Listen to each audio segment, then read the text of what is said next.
जयनगर में तो बनी मानसून नजदीक आने के साथ ही जयनगर के कमला नदी के पश्चिमी और पूर्वी तटबंध के भीतर बसे लोगों को बाढ़ का खतरा मंडराने लगा है। प्रखंड के बेल्ही दक्षिणी के इस्लामपुर, बेला, खैरामाट, बेल्ही पश्चिमी पंचायत के बेतौहा, बलडीहा एवं बेला, देवधा दक्षिणी पंचायत के अकौन्हा, पंगवा, बेल्ही पंचायत के खैरामाट, डोंबाड़ पंचायत के डोंबाड़ एवं ब्रह्मोत्रा एवं कोरिया पंचायत के कोरिया और टेढ़ा गांवों पर मानसून के आते ही बाढ़ का खतरा मंडराने लगता है। लोग घरों में रहते हैं, जरूर पर हमेशा खतरे के साए में रात दिन गुजारते हैं।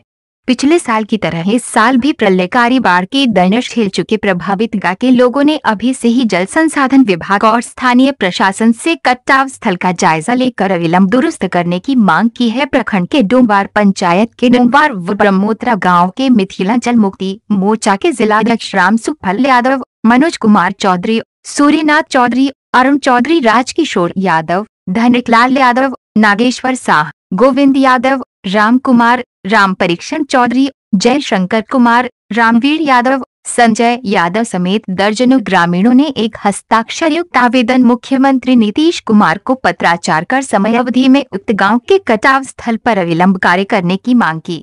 बाढ़ से पूर्व कमला नदी के गर्भ में बसे गांव के समीप पानी के दबाव को कम नहीं किया गया तो पिछले साल की तरह इस साल भी स्थिति भयावह हो सकती है। ग्रामीणों के द्वारा मुख्यमंत्री के नाम ज्ञापन में कहा गया है कि डोंबाड़ पंचायत के डोंबाड़ और ब्रह्मोत्रा गांव जो पिछले कई दशक से कमला नदी के गर्भ में बसा हुआ गांव है, जिसकी आबादी लगभग 3000 के आसपास है। प्रत्येक वर्ष कमला नदी में बाढ़ के कारण पंचायत के वार्ड नंबर 16, 17 एवं 18 पूरी तरह से प्रभावित होता आ रहा है, जब 200 से अधिक परिवारों का घर कटाव के कारण विस्थापित हो चुके हैं। वैसे विस्थापित परिवार आज भी तटबंध किनारे सरकारी जमीन पर किसी तरह गुजर बसर कर रहे हैं। बावजूद सरकारी हुक्मरानों के द्वारा वैसे परिवारों को अब तक किसी तरह की जमीन नहीं मुहैया कराई गई है। ग्रामीणों ने सरकार से मांग करते हुए कहा कि ब्रह्मोत्रा व डोंबाड़ गांव के डिहवाड़ स्थान से कोरिया सीमा तक कटाव स्थल पर कटाव निरोधक कार्य अविलंब कराई जाए। बाढ़ के दिनों में जानमाल की क्षति नहीं हो, उसके लिए एक सामुदायिक भवन निर्माण किया जाना चाहिए ताकि पानी के बढ़ते दबाव पर लोग ऊंची स्थान का सहारा लेकर सामुदायिक भवन में रह सके। तटबंध से गांव तक जाने वाली मुख्य सड़क जर्जर का निर्माण और बाढ़ से पूर्व प्रशासन के द्वारा नावों का बंदोबस्त करने, सभी बाढ़ प्रभावित परिवारों को 5 डिसमिल जमीन मुहैया कराने, कमला नदी से गाद की सफाई कर नदी की धारा को मुख्य धारा से जोड़ने की मांग की है। मालूम हो कि विगत वर्ष के 13 जुलाई को कमल नदी ने विकराल रूप धारण कर जयनगर के अलावा अन्य प्रखंडों में भारी तबाही मची थी। प्रलयकारी बाढ़ के कारण प्रखंड के दर्जनों गांवों में बाढ़ का पानी प्रवेश करने से बड़े पैमाने पर तबाही मची थी।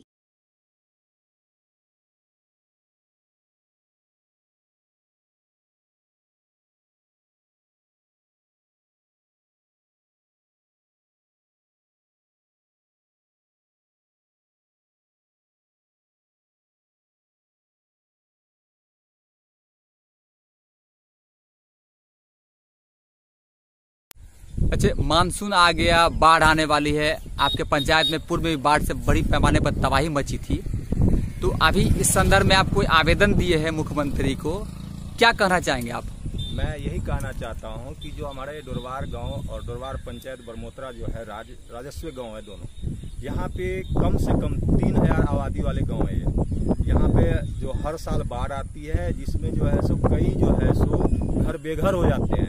उन लोगों को रहने की भी स्थिति नहीं रहती है। जिस समय बाढ़ आते हैं, आप आकर के यहाँ देखिएगा बाढ़ की स्थिति में हम लोग कहाँ किस तरह रहते हैं, मचाना गाड़ गाड़ करके घर में रहते हैं, घर के छपरों पे रहते हैं। तो मैं माननीय मुख्यमंत्री जी से यही मांग कर रहा हूँ कि जो ये बाढ़ की जो स्थिति है और जो कमला नदी की जो मूवमेंट है हमारे गाँव की ओर जा रही है, इसको रोकने के लिए बांध की व्यवस्था की जाए या जो भी है उसके जो है सो बारे में हम जो है सो उनको आवेदन दिए हैं। और कम से कम बाढ़ के महीना में रहने के लिए बाढ़ शेड की व्यवस्था की जाए, जो ऊंचाई स्थान रहेंगे तो वहाँ जाके पब्लिक बचे। अच्छा, पानी पिछले साल बाढ़ का बहुत बड़े पैमाने पर आई थी, तो यहाँ से जो प्रभावित परिवार हुए थे, तो क्या उन लोगों को सरकारी स्तर पर कोई मुआवजा आज तक मिला? जी नहीं, अभी तक कोई मुआवजा नहीं मिली है। अभी तक कोई मुआवजा नहीं मिली है। उन लोगों को जो है सो जिस तरह से भी हुआ है 20 फुटा है, बांध के अंदर में जा करके उन लोग जो है सो अपना गुजारा कर रहे हैं किसी तरह से, जैसे मर्जी है वो झुग्गी झोपड़ी अपना जो है सो लटका करके अपनी तरफ से वो लोग जो है सो व्यवस्था लगा। सरकारी स्तर पर उन लोगों को जमीन मुहैया कराई गई? जी नहीं, बिल्कुल नहीं, सरकार की तरफ से कोई जमीन की मुहैया नहीं कराई गई है, न उन लोग को देख रेख के लिए अभी तक कोई आए हैं सरकार की तरफ से, न कोई प्रशासन की तरफ से। और जो भी सुविधा उन लोग को थोड़ा बहुत मिले हैं वो माननीय विधायक जी जो यहाँ के थे वो दिए हैं, और नहीं दिए वो हमें जानकारी नहीं है। क्या शुभ नाम हो गया आपका? मेरा नाम राम सुफल यादव, मैं मिथिलांचल मुक्ति मोर्चा से मधुबनी जिला अध्यक्ष हूँ और इसी ग्राम का रहने वाला हूँ। मेरा ग्राम दुर्वार पंचायत। तो इस गांव में काफी दिनों से है, लेकिन बाढ़ जो आ रही है हमेशा प्रभावित इस गांव के लोग हो रहे हैं, तो सरकारी स्तर पे अब तक क्या क्या सुविधा मिली गांव के लोगों को?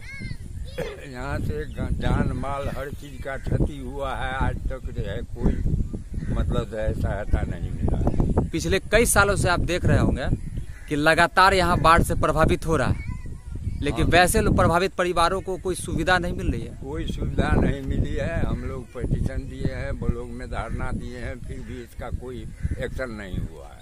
तो पानी का पोजीशन इस बार कैसा? पानी का पोजीशन इस बार तो इतना हुआ था जो एक घर भी नहीं गांव में बचा। हर गांव में जो है 2 मीटर तक पानी चला गया, जो है मतलब अनाज बर्बाद हो गया, कितना घर बर्बाद हो गया जो है।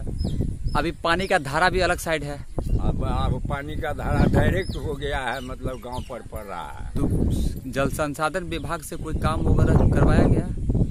नहीं, अगले 3 साल पहले जो है जो ये बोरा बिस्तर का काम हुआ था उसमें भी अभी तक अधूरे है, पूरा नहीं हुआ। क्या शुभ नाम हो गया आपका? हमारा नाम सूर्यनाथ।